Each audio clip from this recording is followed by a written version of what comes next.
that I'm not a professional speaker. I'm just going to talk from my heart, from my experiences. My name is Mariana Konsolos, better known now after 10 years of business as the first lady with the accent. Not really sure why the accent. I came to Canada. My story is kind of a love story. I was a pioneer internet date. I met my husband online. I was in Uruguay, South America, running a successful real estate company. And health issues stopped me from continuing. And I decided that in my free time on my year off, I will learn how to use computers. So as soon as I turned on my computer, after a couple of months, I got this, I don't know if you remember the ICQ, that it was kind of a woohoo. And I got this message from this guy saying that he wants to travel to South America. So he needs some tips. So we started to talk. He got the tips. And 5 months later, I ended up coming to Canada to meet my husband for 14 years. It was quite a challenge. Everything was pink and beautiful until I decided to move to Canada. So once you decide to leave everything behind, you don't know what everything means. Because everything means the regular things like to go to the supermarket and know where to go. It's like if your daughter gets hurt, where to go in the hospital. For me, walking into a hospital and don't know what the triage means and what's the procedure and what do you need to do. Those were the challenges. It was really hard. Not to talk about the weather, that I never saw snow in my life. And, try to learn how to drive in snow and all that. And of course, being an entrepreneur in South America for 13 years, having my own company, and coming here and becoming nobody, because you are absolutely nobody. And trying to find a job, and people say, oh, you don't have Canadian experience, oh, you don't know the language as well, oh, you don't understand, oh, you don't. So it was hard to accept my new me. And I'm not the type of complainer, so I said, okay, so what can I do now? So my first job, from being in South America, a successful businesswoman, living across the street of the beach, having 2 nannies full-time, I became a nanny. I became a nanny, not only a nanny, because not everybody wanted to hire me either, because I didn't speak English as well. So I became a nanny of triplets, newborn triplets, and I was working from midnight to 6 in the morning. So really it was a job that very few people wanted to take. But I took it. It was an amazing experience. It was a great challenge for me. I learned so many things. It gave me time to get into society, to learn how to go to the supermarket, to learn all those little things that you take for granted every day when you come from another place. And everything was solved. In Uruguay, I had secretaries who will do and go and run my things. Here I needed to do everything. I needed to clean. Imagine, I was washing the dishes. And my daughter looked at me and she started to cry. I said, what's wrong with you? She said, are we poor, Mom? So I said, you know what? We are richer than ever.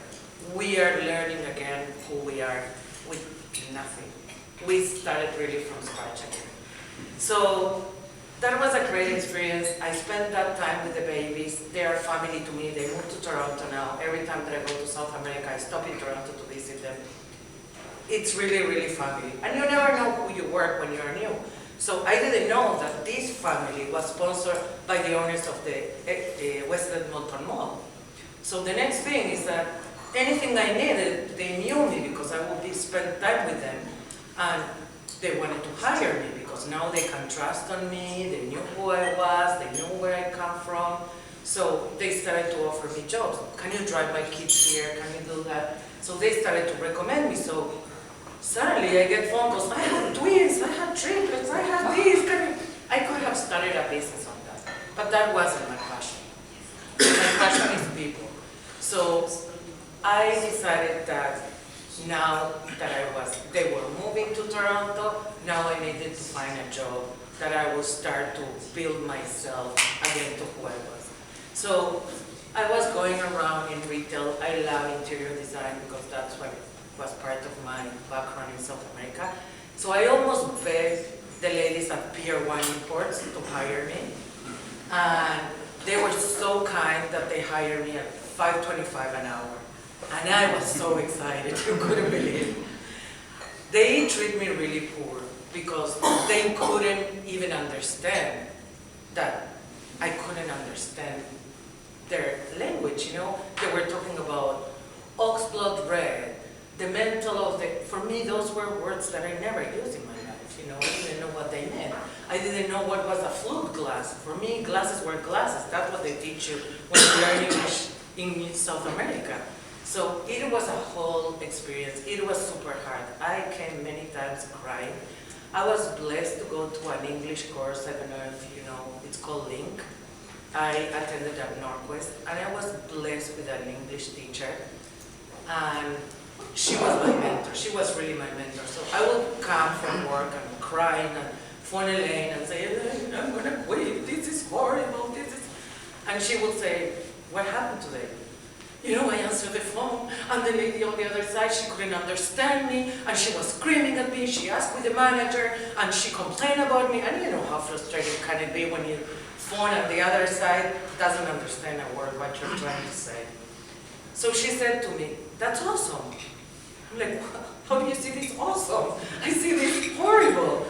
She said, this is what you need to do now. From now on, every time that phone rings, you run to that phone, answer that phone, because you cannot become an entrepreneur in Canada if you cannot answer your phone. She said, that is exactly what it means to get out of your comfort zone. That's where you're not comfortable, that's what you need to learn. So from that day, I understood that every time that was uncomfortable, I really needed to work on that, because that would be the only way to really, really become again the person that I was in South America.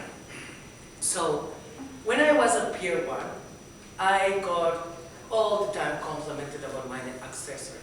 I brought accessories from South America. My husband is Turkish, so we go to Turkey, we bring accessories from Turkey. I got endless of compliments about my accessories. But the number one thing that I realized is like one time when I was at a dance competition with my daughter, I had a scarf very similar to this. That's what I put it on so you can get an idea. That my mother sent me. So a lady approached me and she said, oh, I love your scarf. And I was very proud. I said, yes, it's beautiful. Look, it's very pretty. She said, where did you get it? I said, in South America. So you can see her face following me. What? I really want a scarf like that. So I said, sorry, it's from South America. So she said, could you sell it to me? So I turned to my husband and said, is this normal in Canada? He said, no, that I know. But so imagine I was working for $5.25 an hour, and the lady offers me $80 for this scarf. So guess what I did? So that was the beginning of Princess Florence. I couldn't find these scarves anywhere. I am very stubborn. I'm not a complainer, as I said. So I went, I found fabric, I found yarn, and my 10-year-old daughter, who was going to dance, and she will stay around because I was working, see how these ladies were sewing all those customs, and she taught me how to sew the scarves. So I started to go around to little places like senior places, universities, with my little trunk, with fabrics and yarns, and people will bring me their jacket and they said, oh, I want that fabric with this yarn and that. I will go home and do nights and nights of sewing, and I will come with the next day with a custom-made scarf for $20. That Christmas, I sold over 200 scarves. I was day and night sewing. My husband couldn't see me anymore. I was like, the people will come to our house because they started to order 10 for Christmas gifts, 20 for the office thing. And My husband will receive them. He's an amazing cook, and he will serve them something to eat. They will wait for me, and I will get the scarves ready to go. So that was the first year. After that, it's an amazing journey. I cannot thank enough the Edmonton community. It's been so amazingly helpful. They were like, you should go here, you should go there. Imagine me new. They were, we'll have a party in my house. Party? I don't speak. Don't expect me to do a presentation. No. You just come, show your goods, and everybody will laugh. So I started to bring jewelry from South America. We went on a trip to Istanbul with my husband, and walking on the streets, which I love Istanbul, and the opportunity to go, the more welcoming community that I also experienced. I was on the street, I saw this beautiful jewelry, the earrings are from there, and I said to my husband, I need to talk to them and ask them if they will sell it to me. He's like, you're crazy. Guess what? Half an hour later, we were eating with them, we were having like a great relationship with them, that I work with them for many, many years now. They will be 10 years, and we import goods from Turkey as well. That's one of our main collections. So from there, we started to go to hospitals. From the senior places, people recommend us to go to the hospitals. Then we went from hospitals. Then at the hospitals, people invited us to conventions, conferences, you just name it. We started to grow. I started with a little room in my house. We moved to the basement. My husband built all the basement. And after 3 years, I took over the garage. For 3 years, we didn't have a garage, so we park outside, clean the snow and all that part.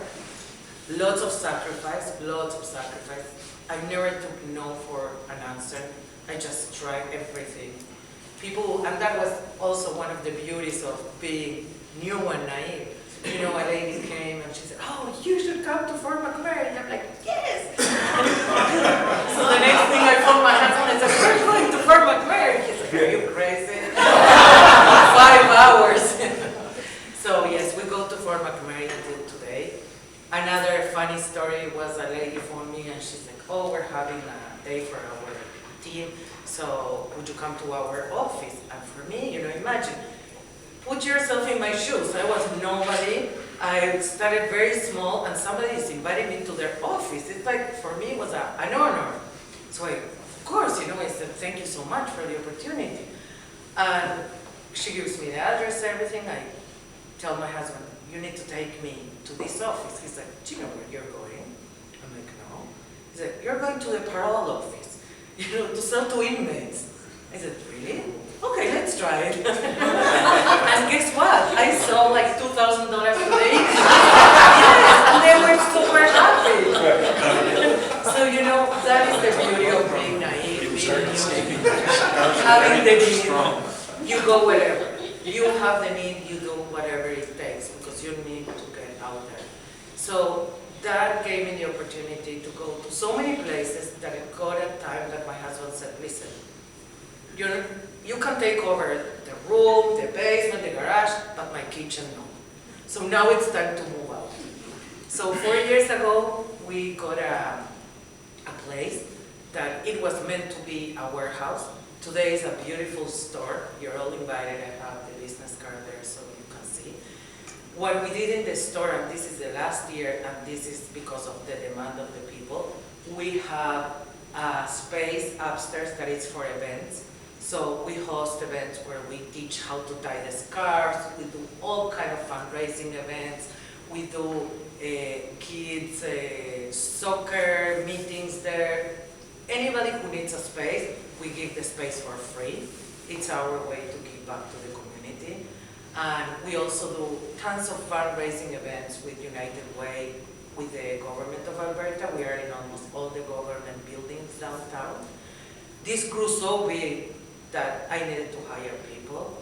Well, first of all, my husband needed to quit his job. So he's my financial guy. And I hired first a lady who was unbelievable. She's still with us part-time because now she got a job at the government. And she got her family from the Philippines, her 5 kids. unbelievable story as well. You know, when she came, in the 5 years she was here without her kids, she saved money to buy the tickets, pay all the immigration fees, and buy a house. Imagine, in 5 years she did all that. And she didn't have furniture. So what I did is I sent an email to all my customer database and I said, hey, it's Mother's Day. Alice is bringing her family, but she doesn't have furniture. Guess what happened? In 48 hours, we have a fully furnished house with an interior designer putting everything together. It was like a magazine house. So when she came from the Philippines with all the family, all what they needed to do is go out and find jobs because they were ready, set to go.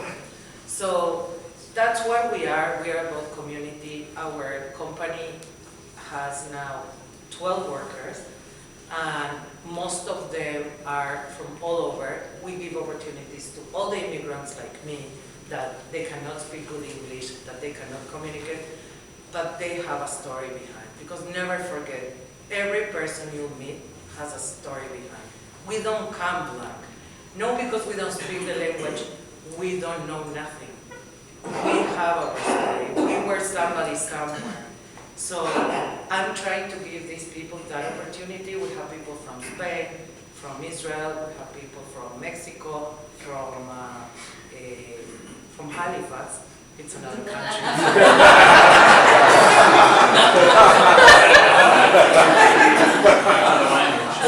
So we are really blessed with beautiful people. I really invite you to come. Our store is not just a regular store, it's an experience. You will travel the world with us because every piece has a story. I still go and buy the pieces myself. The girls that I have working, they are like beyond amazing. They will play with you and treat you and help you and have you have a great day. People come and say, can I stay here and just volunteer to help you? And you know, it's amazing. It makes me feel so proud. When the people walk in the store, you will see another important thing. It's that my store is super colorful. I'm South American and we are about color. And one of the things I couldn't believe is that when I came to Canada, everything was black or gray or brown. And I couldn't get it because it's May 1st and everybody's about the flowers. Why don't you use colors on you? Why people don't? So when I started to go out to hospitals and I had my colorful purses, the ladies will come and laugh at me and say, who's gonna buy that? And now I laugh at them. I said, how many of those you have? They really collect my purses and they really enjoy. When they come to the store, you will see them like jumping and in excitement and trying to think who friend they will bring because it's really, really an experience. But the main thing that I want to leave you with is that the opportunities that are here, they are like, I wish I would be 8 of myself. There are millions of opportunities. There are like endless of things to do. It's an open community. The people is helpful. You are blessed with everything. You know, the sources, the customers, the people is willing to learn, the people is willing to talk. So any business you are, I encourage you to try to talk to one person every day and learn their story because that is my best university. I cannot ask for better. Thank you very much.